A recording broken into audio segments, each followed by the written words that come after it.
Let me paint you a picture. It's Tuesday morning. You're standing in your kitchen, staring at a gallon of milk that costs $4.89. $4.89 for milk. The same milk that cost $2.99 2 years ago. You feel a little piece of your soul leave your body. And you think, is this just life now? Welcome to America in 2025, where inflation isn't just a scary word economists throw around. It's the reason you're eating ramen for dinner while your parents talk about buying their first house for the price of a used Honda Civic. But here's the thing nobody wants to admit. Yes, inflation is real. Yes, everything costs more. But most Americans, and I mean most, are bleeding money in ways that have nothing to do with the cost of eggs. We're hemorrhaging cash on stupid stuff, convenient stuff, treat-yourself stuff that's quietly destroying any chance we have at financial stability. I'm about to show you 9 ways to save money that actually work, even with inflation trying to murder your bank account. And no, I'm not going to tell you to just make coffee at home or cancel Netflix. These are the strategies that separate people who complain about inflation from people who actually build wealth during it. Some of these will make you uncomfortable. One of them might make you reconsider your friendships. Another one will expose just how lazy we've all become. But if you stick with me for the next 20 minutes, you'll learn how to cut expenses in ways you never even considered. Let's get into it. Step 1. The convenience tax audit. Here's a fun exercise. Open your bank statement from last month. Now scroll through every single charge and ask yourself one question. Did I pay extra for convenience? DoorDash, Instacart, Amazon same-day delivery, pre-cut vegetables, pre-made salads, individually wrapped snacks, gas station drinks, airport water. The list goes on and on. America has become so obsessed with convenience that we've created an entire economy around being too lazy to do basic tasks. And corporations, they're laughing all the way to the bank. Let me give you some numbers that'll hurt. The average American spends $183 per month on food delivery. That's $2,196 per year for the privilege of not driving 10 minutes to pick up your own burrito. But wait, it gets worse. That bag of pre-cut broccoli at Whole Foods, $4.99. The whole crown sitting right next to it, $1.49. You just paid someone $420 an hour to chop broccoli. Amazon same-day delivery, $9.98 extra. Regular shipping, free.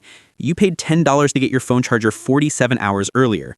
This is what I call the convenience tax, and it's destroying your ability to save money in an inflationary environment. Every time you choose the easy option, you are voluntarily taxing yourself. Here's your homework. Track every convenience charge for 7 days, every delivery fee, every expedited option, every pre-cut item. Add it up, then multiply by 52. That number, that's your annual convenience tax. And I guarantee it's terrifying. The fix is simple but painful. Do stuff yourself. Drive to get your food. Cut your vegetables. Wait 2 extra days for shipping. Is it less convenient? Absolutely. Will it save you $2,000 to $3,000 per year? Also absolutely. Step 2. Grocery store theater. Walk into any American grocery store and you're not entering a store. You're entering a psychological warfare zone designed to separate you from your money. Everything, and I mean everything, is strategically placed to make you spend more. The milk and eggs in the back corner? That's not an accident.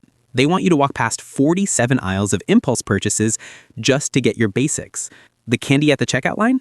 Psychological manipulation, targeting tired parents with screaming kids. The sale end caps at the end of each aisle? Half the time, those items aren't even on sale. They just put them there because Americans assume anything on an end cap must be a deal. Here's the playbook to beat grocery store theater. First, never, and I mean never, shop hungry. Hungry shopping increases your spending by 64% on average. That's not me being dramatic. That's actual research. Your brain sees food when you're hungry and goes into full caveman mode. Must acquire snacks. Second, the perimeter strategy. Real food lives on the perimeter. Produce, meat, dairy. The middle aisles, that's where processed garbage and impulse buys live. Stick to the edges and your cart stays cleaner and cheaper. Third, unit pricing. Look at the tiny label on the shelf that shows price per ounce. The family size isn't always cheaper. Sometimes the regular size is a better deal. Grocery stores bet on you being too lazy to do math. And fourth, and this is crucial for inflation-proof shopping, stop being brand loyal. I know, you love your Heinz ketchup, but the generic store brand, it's literally made in the same factory, costs 40% less, and tastes identical. Your taste buds aren't that sophisticated, I promise. Check this out. In 2023, the average American family spent $1,080 per month on groceries. Studies show that switching to generic brands for just 30% of purchases saves about $150 to $200 per month. That's $1,800 to $2,400 per year for buying identical products with different labels. The grocery store is counting on you being tired, hungry, and distracted. Don't give them the satisfaction. Now, let's talk about what to do before you even swipe your card. Step 3. The 48-hour rule. Impulse purchases are financial self-sabotage you commit against your future self. That jacket you saw online at 2 a.m., the gadget that YouTube convinced you would change your life, the limited time offer that expires in 6 hours? Here's the truth. 99% of impulse purchases are regretted within 30 days. And in an inflationary economy, every impulse buy is actively preventing you from building any kind of financial buffer. Enter the 48-hour rule. It's stupidly simple. Any non-essential purchase over $50 requires a 48-hour waiting period. No exceptions. No, but it's on sale. No, but I need it. You see something you want? Great. Add it to a list. Set a reminder for 48 hours from now, then walk away. Here's what happens. The dopamine rush fades. The FOMO disappears. Your rational brain kicks back in. About 70% of the time, you realize you don't actually want or need the item. Sometimes you still want it after 48 hours. That's fine. The point is to eliminate the impulsive, emotionally driven purchases. Let me give you some math. The average American makes 12 impulse purchases per month, averaging $81 each. That's $11,664 per year on stuff they didn't plan to buy. If the 48-hour rule eliminates even 50% of those purchases, you just saved yourself $5,832 per year for doing literally nothing except waiting 2 days. The retailers know this. That's why everything is limited time only and selling out fast. They're trying to bypass your rational brain and trigger your fear of missing out button. Don't let them. Pause. Let me ask you something. How many things did you buy last month that are currently sitting unused in your closet, garage, or junk drawer? That's the real cost of impulse purchases. Not just the money, but the psychological weight of buying stuff you don't use. Now, here's where most personal finance advice stops. But we're going deeper because there's a way to actually reprogram your habits around inflation. Step 4. Inflation-proof your habits. Let's talk about lifestyle inflation, but with a twist. When prices go up due to actual inflation, most people's first instinct is to maintain their lifestyle at all costs. $5 latte becomes $6, whatever, I need my coffee. This is the trap. This is how inflation wins. Inflation-proofing your habits means accepting a fundamental truth. Your 2023 lifestyle is not compatible with your 2025 budget. Something has to give. But here's the smart way to do it. Don't cut everything. Cut strategically. The formula? Identify your big 3 expenses that make you genuinely happy, protect those, and brutally eliminate everything else. Maybe your big 3 is gym membership, dining out with friends, and concert tickets. Cool, keep those. But everything else? Amazon purchases, random coffee runs, subscription services you forgot about, weekend shopping trips, those get sacrificed. Why does this work? Because blanket restriction fails. Telling yourself I'm cutting all spending lasts about 5 days before you binge spend. But protecting your big 3 gives you permission to enjoy life while still cutting the fat everywhere else. It's sustainable frugal living, not miserable deprivation. The numbers are brutal. Monthly discretionary spending is $800. You identify your big 3, $350 a month. Everything else, $450, is fair game. Cut 70% of that category, and you save $315 per month, $3,780 per year, while still enjoying what actually matters to you. This is how you fight inflation without hating your life. And speaking of hidden costs you didn't know existed, step 5, the hidden tax hunt. Pop quiz. How much did you pay in bank fees last year? Don't know? Exactly. That's the problem. Hidden fees are the financial equivalent of death by 1,000 paper cuts. Individually, they seem insignificant. Collectively, they're murdering your savings. Let's go hunting.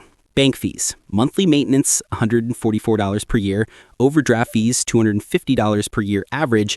ATM fees, wire transfers. Total, $400 to $600 per year. Credit card fees. Annual fees, foreign transaction fees, late payments, cash advances.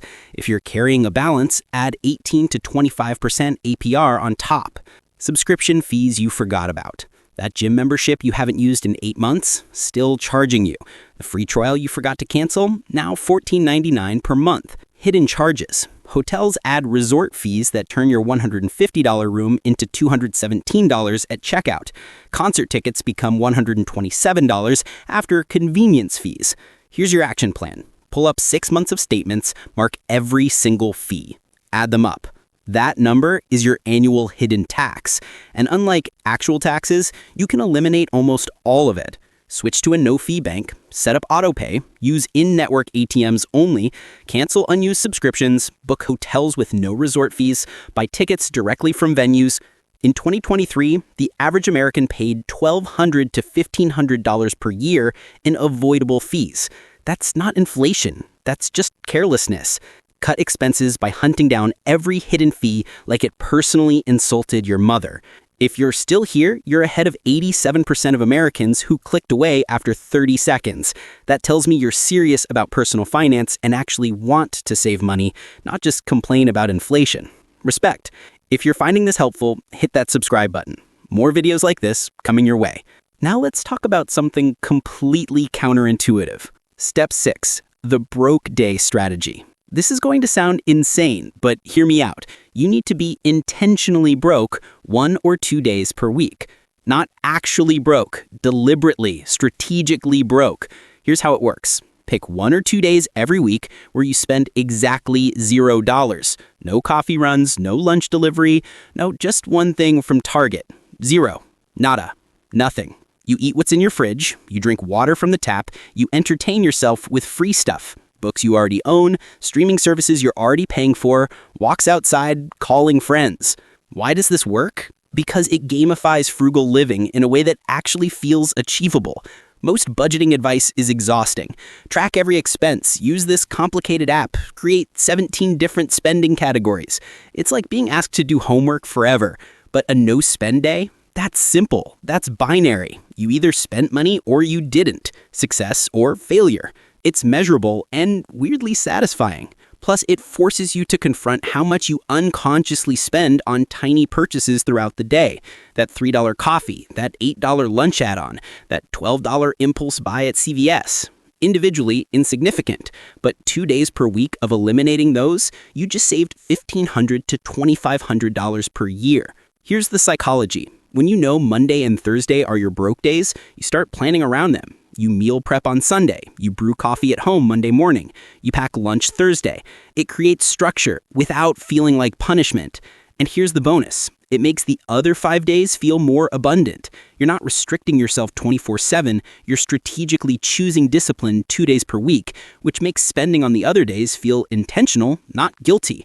Some people do weekly no-spend challenges. Some people do monthly. But I found twice per week is the sweet spot. Frequent enough to create real savings, rare enough to stay sustainable. Try it for 1 month. 2 broke days per week. Track how much you save. I guarantee it'll be more than you think. But now we need to talk about the elephant in the room, the one expense category nobody wants to address. Step 7, the expensive friend calculation. All right, this one's uncomfortable, but we're going there. Your friends are costing you money, maybe a lot of money, and nobody talks about it because it feels shallow and cold to calculate the financial impact of friendships. But guess what? Ignoring it doesn't make it go away. Let me introduce you to some character types. The brunch friend wants to meet every Sunday at that trendy spot where avocado toast costs $18. Average cost per brunch, $45 with tip and coffee. Frequency, 3 times per month. Annual cost, $1,620. The bottle service friend can't just go to a regular bar, needs VIP tables and $400 bottles. You split with cost. Average cost, $80 to $120 per outing. Frequency, once per month. Annual cost, $960 to $1,440. The we should go to friend, constantly suggesting concerts, shows, trips that sound fun but cost $150 to $300 each time. Frequency, every 6 to 8 weeks. Annual cost, $1,200 to $1,800. Add it up. The wrong friend group can cost you $5,000 to $8,000 per year in social pressure spending. Now, before you think I'm telling you to abandon your friends, I'm not. I'm telling you to be honest about the financial reality of your social circle and make intentional choices. Option 1, suggest cheaper alternatives. Instead of that $50 per person restaurant, want to do a potluck at my place. Option 2, be honest. Hey, I'm on a tight budget right now. Can we do something free this week? Option 3, selectively participate. You don't have to say yes to every invitation. Choose the events that matter most. This isn't about being cheap. This is about recognizing that keeping up with high-spending friends is a money-saving strategy killer. Real talk. Some of the wealthiest people I know have boring social lives. They're not at the club every weekend. They're hiking, cooking at home, hosting game nights. They prioritize building wealth over looking like they have wealth. You can have rich friends, but you can't afford to keep up with rich friends if you're not actually rich. Choose wisely. And speaking of unconscious spending, step 8, the one-click depression. Let's talk about the most dangerous invention in modern consumer history, the Buy Now button. Amazon, Apple Pay, Google Pay, Shop Pay, Afterpay. Every e-commerce platform is in an arms race to eliminate friction from purchasing. They want buying stuff to be so easy that you do it without thinking. And it's working. One-click purchasing has increased average spending by 25 to 30% according to consumer research. Face ID to buy? Your brain doesn't register it as spending money, it registers as tapping a screen. The average American makes 2.6 Amazon purchases per week. That's 135 purchases per year. Average cart value, $47. Total, $6,345 per year. But here's the truly insane part. Adding just one extra step to checkout, like requiring people to re-enter their password, reduced impulse purchases by 40%. That's how fragile our spending discipline is. We're one click away from financial responsibility or financial chaos. So here's what you do. Add friction back into your purchasing process. First, delete all saved payment methods from websites, every single one. Second, remove Apple Pay, Google Pay, and any one-click payment apps from your phone. Third, keep your credit cards in a drawer, not in your wallet. Make yourself get up and retrieve them when you want to buy something online. Fourth, install browser extensions like Think Before You Buy or Icebox that force 24-hour waiting periods. Will this be annoying? That's the point. Every extra step gives your brain time to ask, do I actually need this or am I just bored? The average American has $1,200 worth of unused items in their home purchased from Amazon in the last 2 years. That's $1,200 of one-click depression sitting in closets and garages. Make it harder to spend. Your future self will thank you. Now for the final step, the reality check nobody wants to do. Step 9, the inflation calculator challenge. Time for brutal honesty. Go to an inflation calculator online. Type in your 2022 income. Adjust for 2025 inflation rates, roughly 12 to 15% cumulative. That number? That's what you'd need to earn right now to have the same purchasing power you had 3 years ago. For most Americans, that gap is terrifying. If you made $60,000 in 2022, you'd need about $68,000 to $70,000 today just to maintain the same lifestyle. Are you making $8,000 to $10,000 more than you were in 2022? Most people aren't. That gap? That's not coming back. That's the new reality. So you have two choices. You can complain about inflation, keep living your 2022 lifestyle, watch your debt pile up, and blame the economy for everything going wrong, or you can accept reality, adjust your spending, implement the strategies from this video, and actually build financial discipline despite everything costing more. Here's the math that matters. If you implement even 6 of the 9 strategies we covered today, you can realistically save $6,000 to $10,000 per year. That's not me being optimistic. That's adding up the convenience tax, grocery store tactics, 48-hour rule savings, hidden fee elimination, broke days, and one-click friction. $10,000 saved is $10,000 that doesn't need to come from a raise. But here's what separates people who actually save money from people who just watch videos about saving money. Action. In 2 minutes after this video ends, 93% of viewers will do absolutely nothing. They'll nod along, maybe feel motivated for 6 minutes, then go back to their regular spending habits. Don't be that person. Here's the real-world proof this works. In June 2022, inflation hit 9.1%, the highest in 40 years. Everyone panicked, but the people who actually implemented disciplined budgeting tips and money-saving strategies, they came out ahead. Not because inflation didn't affect them, but because they controlled what they could control. You can't control the Federal Reserve. You can't control grocery store prices. You can't control the housing market. But you can control how to spend less. You can cut expenses strategically. You can build financial discipline. The average American saving rate right now is 3.5% of income. That's pathetic. That's one emergency away from financial ruin. If you implement these strategies, you can realistically get to 15 to 20% savings rate. That's the difference between living paycheck to paycheck and actually building wealth. So here's my challenge. Pick 3 strategies from this list, just 3. Implement them this week. Track your spending for 30 days. Then come back and tell me how much you saved. I guarantee it'll be more than you think. If this video helped you, do me a favor, smash that like button so YouTube shows this to more people who actually need it. Subscribe if you want more personal finance content that doesn't sugarcoat reality, and drop a comment telling me which strategy you're implementing first. Remember, Inflation is real, but so is your ability to adapt, cut expenses, and build financial discipline anyway. Now, go be less broke. I believe in you.